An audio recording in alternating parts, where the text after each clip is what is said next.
মায়াপুরের রান্নার স্বাদ আমার রান্নাঘর থেকে আপনাদের হৃদয় পর্যন্ত সিসিলির কুকিং হাউস। আমি সিসিলি।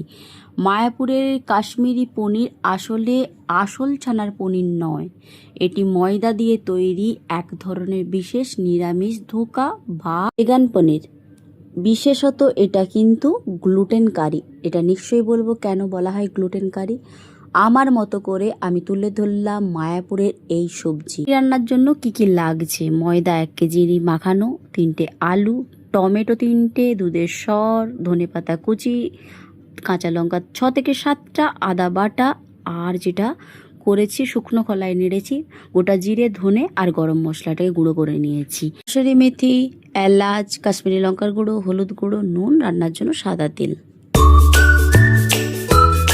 চলুন দেরি না করে শুরু করা যাক আজকের আয়োজন। ময়দা 1 কেজি ময়দা মেখে রেখেছিলাম, নুন তেল কোনো কিছুই না, এমনি মেখে রেখেছিলাম 4 ঘন্টার মতো।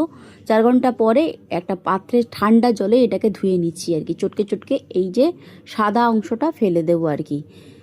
4 থেকে 5 বার করার পরে তারপরে একদম শেষে এই দেখুন ধুয়ে নিলাম, একদম দেখুন সাদা মতো জল হয়ে গেছে, আর কিন্তু কোনো কিছু সাদা বেরোচ্ছে না। এইটাই হচ্ছে গ্লুটেন। এই গ্লুটেন দিয়েই আজ রান্না করব মায়াপুরের রেসিপি আপনাদের সামনে তুলে ধরলাম। আমার মতো করে এটা 4 বছর আগে খেয়েছিলাম, আমার মনে হয় এটা বাড়িতে অনেকবারই বানিয়েছিলাম, সেটাই মনে হলো আপনাদের সামনে তুলে ধরি আর কি। ব্যাস গ্যাস জ্বালিয়ে কড়াই বসে অনেকটা সাদা তেল দিয়ে দিলাম, তেলটা বেশ গরম হয়ে গেছে। একের পর এক এটা সব কটা ভেজে নিলাম আর কি। এরপর তেলটা কমিয়ে দিলাম, ওই 3টে আলু ছোট ছোট করে কেটে রেখেছিলাম, নুন হলুদ কোনো কিছুই না, এমনি আলুটাকে লাল লাল মতো করে ভেজে নিলাম আর কি। ব্যাস তেলটা দেখলাম অনেকটাই আছে, তেলটা আরও কমিয়ে দিলাম। 6 থেকে 7টা কাঁচা লঙ্কা একটু থেতো করে নিয়েছি, এটা দিয়ে দিলাম।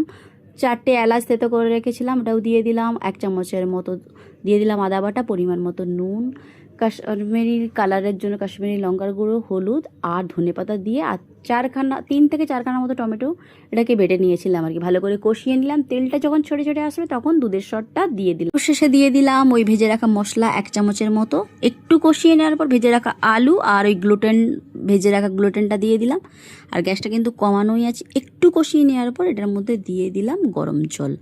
আপনারা চাইলে নাও দিতে পারেন, এই কষা কষা এটা বানিয়েও খাওয়া যায়। আর এটা ঝোলঝোল করে ভাত, রুটি, পোলাও সব কিছুর সাথেই খাওয়া যায়, অপূর্ব লাগে। গ্লুটেন কারিটা আমার মতো করে আপনাদের সামনে তুলে ধরলাম। মতামত অবশ্যই জানাবেন, লাইক শেয়ার কমেন্ট করতে ভুলবেন না যেন। রাধে রাধে।